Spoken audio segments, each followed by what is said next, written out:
안녕하세요. 기업 탐방 중심의 독립 리서치 아리스입니다.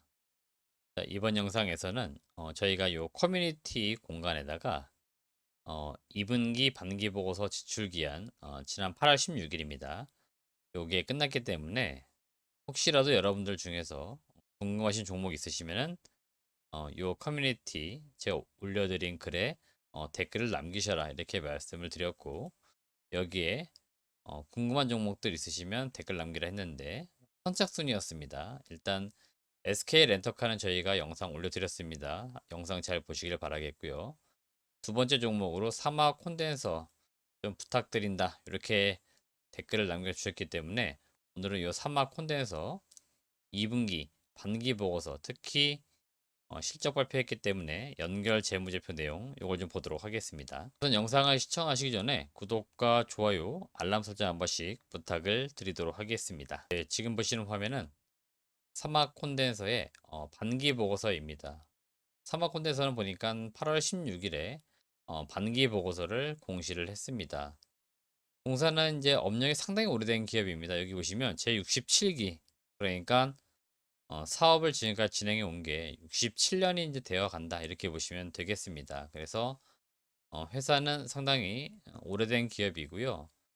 전통적인 사업을 좀 하고 있다 이렇게 볼 수 있겠고, 어떤 사업을 하는지 혹시 모르시는 분들이 있기 때문에 간단하게 그걸 내용을 보도록 하겠습니다.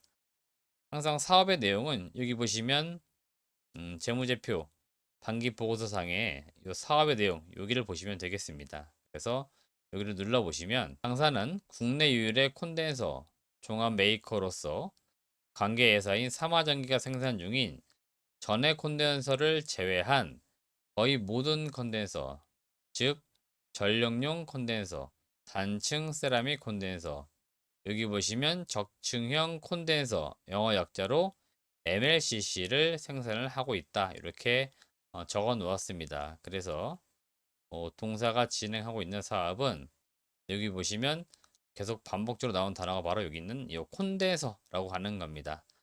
그리고 가장 중요한 단어가 바로 여기 있는 적층형 콘덴서 MLCC라고 하는 건데, 그럼 MLCC가 뭐냐? 네, 이걸 간단하게 또 이해하고 넘어가도록 하겠습니다. 네, 여러분들도 그 네이버라든지 카카오 검색 포털에다가 MLCC라고 한번 검색을 해 보십시오. 그러면 이런 식으로 나오게 됩니다. 적층 세라믹 콘덴서, 그래서 멀티레이어 세라믹 캐패시터, 그래서 캐패시터 또 커패시터 뭐 다양하게 부르는데요. 네, 일단은 적층 세라믹 콘덴서 영어 약자로는 MLCC라고 부르고, 전자산업의 쌀 이렇게도 부르는, 어떻게 보면은 모든 전자기기에 들어가는 핵심적인 부품이다라고 보시면 되겠습니다. 우리나라가 이제 반도체 강국인데요. 특히 메모리 반도체 이게 아주 강한 국가 중에 하나인데, 그에 못지않게 이 MLCC도 상당히 강국입니다. 그래서 이러한 제품들 많이 만들고 있고, 이걸 주로 만드는 업체들이 국내에선 삼성전기 이런 기업들이 있습니다. 동종 업종이라고 좀 하기에는 규모 차이가 워낙에 많이 나서 좀 같이 비교하기는 어렵지만, 국내에선 대표적으로 삼성전기가 MLCC를 만드는 업체다 이렇게 이해하시면 되겠고, 이 MLCC는 전기 제품에 쓰이는 콘덴서의 한 종류로서 금속판 사이에 전기를 유도하는 물질을 넣어 전기를 저장했다가 필요에 따라 회로에 공급하는 기능을 담당을 한다 이렇게 되어 있습니다. 그래서 이 MLCC는 대부분의 전자기기 쪽으로 들어가는 산업 소재 부품이다 이렇게 이해하시면 되겠습니다. 그럼 가장 중요한 요 재무에 관한 사항, 소위 말하는 재무제표를 좀 보도록 하겠습니다. 항상 여러분들이 요 재무제표 보실 때는 여기 보시는 연결 재무제표를 눌러보세요. 그래서 여기 눌러보시고요. 연결이라고 하는 것들은 뭐 A라고 하는 기업이 있고 그 자회사가 있으면 B라는 회사, 뭐 자회사가 손자회사가 있으면 C회사. 그래서 이 모든 기업 합산해서 보여주는 걸 연결 재무제표라고 하고요. 그 회사만 단독으로 있는 기업들이 있습니다. 그런 기업들 같은 경우에는 여기 보시는 요 재무제표에 대부분의 것들이 나와 있습니다. 그래서 연결 재무제표를 보시던지 재무제표 둘 중에 하나를 보시면 되겠습니다. 동사 같은 경우에 여기 보시는 연결 재무제표 이걸 보도록 하겠습니다. 자, 우선 실적을 좀 봐야 되기 때문에 재무상태표를 이제 건너뛰고 바로 포괄손익계산서를 보도록 하겠습니다. 여기 포괄손익계산서 영상을 처음 보신 분들이 있기 때문에 항상 실적은 이렇게 보시면 됩니다. 작년에 같은 기간입니다. 그래서 전년 동기라고 통상 표현하죠. 21년도 매출이 얼마 나왔는데 22년도에는 매출이 늘었는지 줄었는지, 누적으로 매출이 줄어들었는지 늘었는지 이런 걸 보는 겁니다.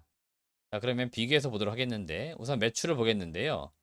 2분기 올해 669억 정도 매출을 발생을 시켰고 작년에 보시면 691억의 매출이 나왔습니다. 그러면 작년하고 비교했을 때 매출이 줄어드는 게 확인이 좀 되고 있습니다.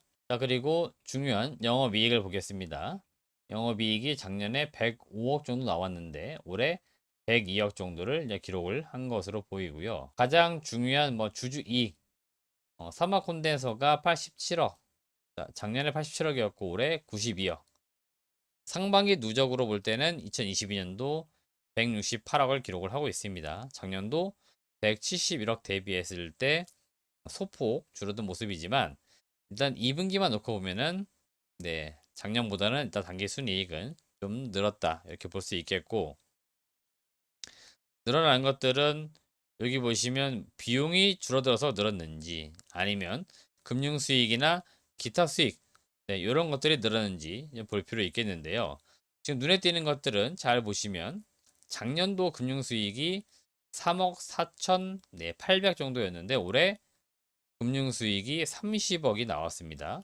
상반기 40억인데 2분기 30억 나왔으니까 상당히 잘 나왔습니다. 그래서 지금 제가 볼 때는 일단 매출이나 매출 원가 그리고 매출 총이익 판관비 크게 눈에 띄는 부분은 없습니다. 그래서 영업이익까지도 큰 문제가 없는데 지금 제가 눈에 띄는 것들은 바로 여기 볼 수 있는 이 금융수익이 30억이 나왔기 때문에 이런 것들이 제가 볼 때 손익계산서 상의 체크 포인트다 이렇게 말씀을 드릴 수 있겠습니다.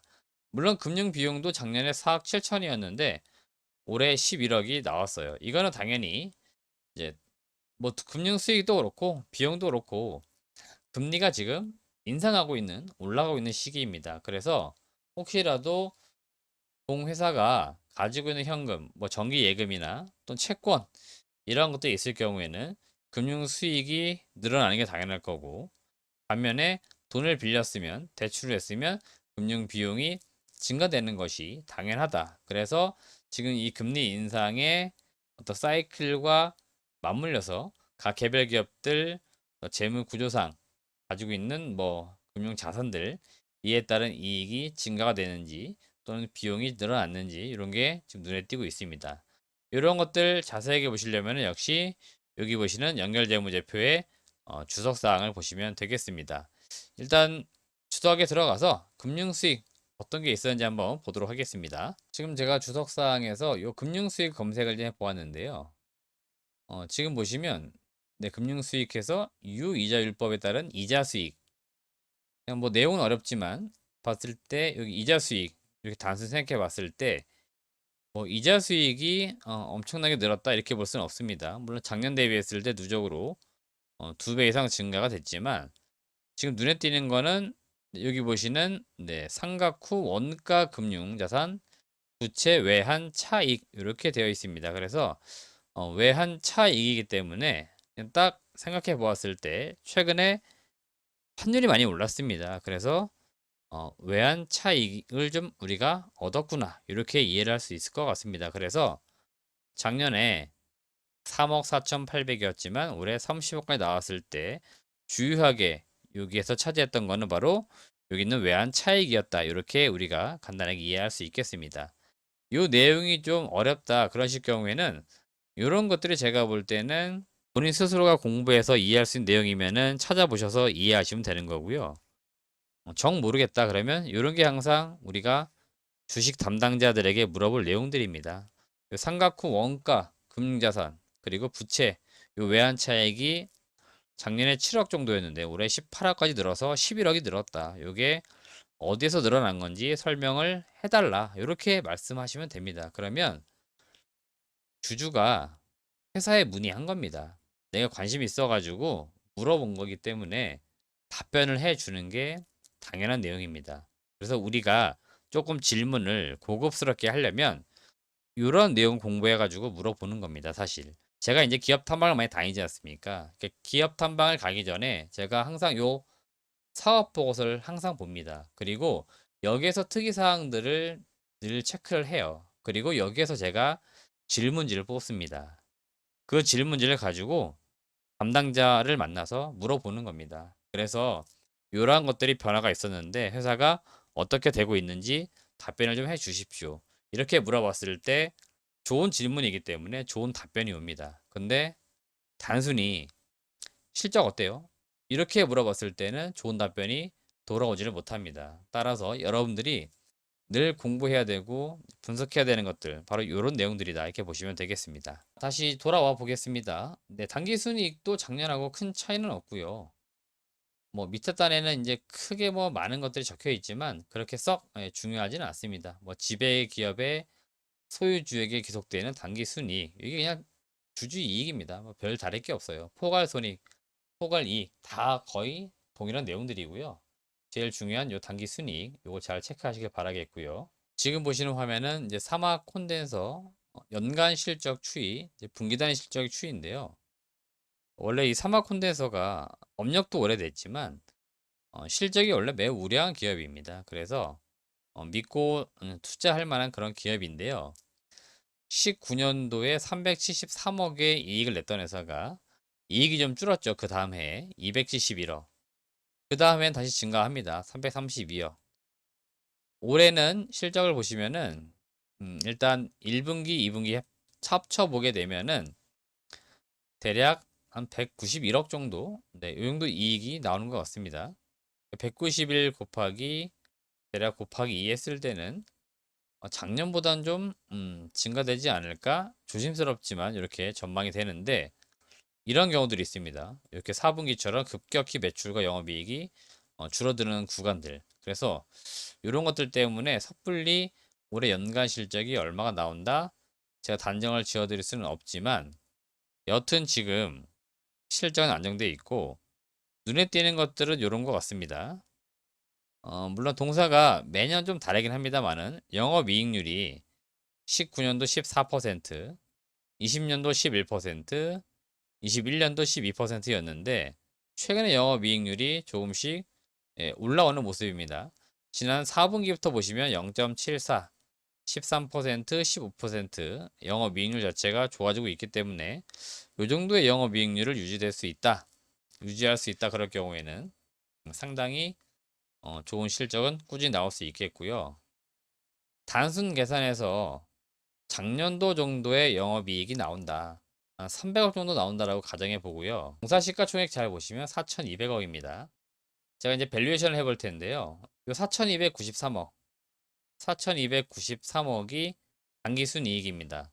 요거를 예상 순이익 러프하게 300억으로 잡겠습니다. 그냥 그러면 PER은 한 14배, 14.3배 정도 나온다. 이런 계산이 나옵니다. 그래서 PER이 지금 14배인데 이게 비싼 거냐 또는 싼 거냐 이제 요거를 우리가 판단해 보면 되겠습니다. 지금 보시는 화면은 네이버에서 종목 분석이라고 되어 있는데요. 그 중에서 이제 PER 차트라고 하는 항목이 있는데 여기 이제 색깔별로 좀 표시가 되어 있는데요. 분명히 이 회사가 올해 예상 실적 대비하면 PER은 14배라고 그랬습니다. 그래서 동종 업종이 있으면은 같은 업종 그 구간 내에서 비교하면 되겠는데요. 동종 업종이 지금 딱히 없습니다. 삼성전기랑 비교를 좀 하기에는 삼성전기가 MLCC 말고도 카메라 모듈이라든지 뭐 다른 PCB 이런 것들까지 생산하기 때문에 사업의 내용이 좀 더 복잡합니다. 그래서 같이 비교하기는 어렵기 때문에 그럴 경우에는 이렇게 비교하시면 됩니다.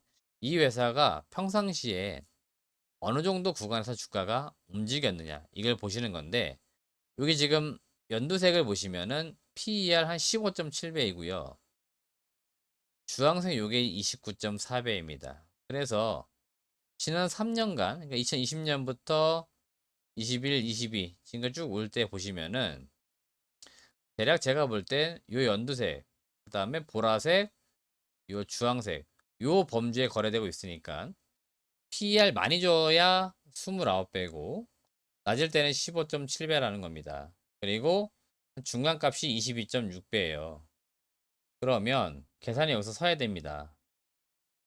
대략 15배에서 최저 29배까지 갈 수는 있겠구나. 이런 계산 서는데 지금 주식시장이 평상시에 주던 밸류에이션보다 좀 낮은 밸류를 받습니다. 왜 그러냐면 금리가 올라가는 시기. 그러니까 극단적으로 금리가 제로일 때는 돈을 맡겨봤자 받을 수 있는 수익이 없지만 금리가 올라가서 대략 한 5% 정도의 예금 이자를 받을 수 있다. 그러면 주식에 투자하는 것보다 안정적으로 예금에 맡기는 게 나아요.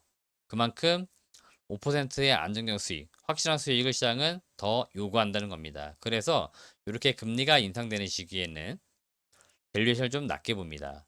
그래서 제가 볼 땐 적정 PER을 여기 보라색 22배 이상 주기는 어렵습니다. 그러면 좀 낮게 봐가지고 22배 뭐 밑에 단으로 보는 게 맞겠다. 그리고 한 15.7배까지는 봤던 기업이었으니까 자, 지금 이 기업의 주가가 14.3배입니다. 지금 받고 있는 밸류가. 그러면 보시는 화면이 이 사막 콘덴서의 주가 흐름인데요.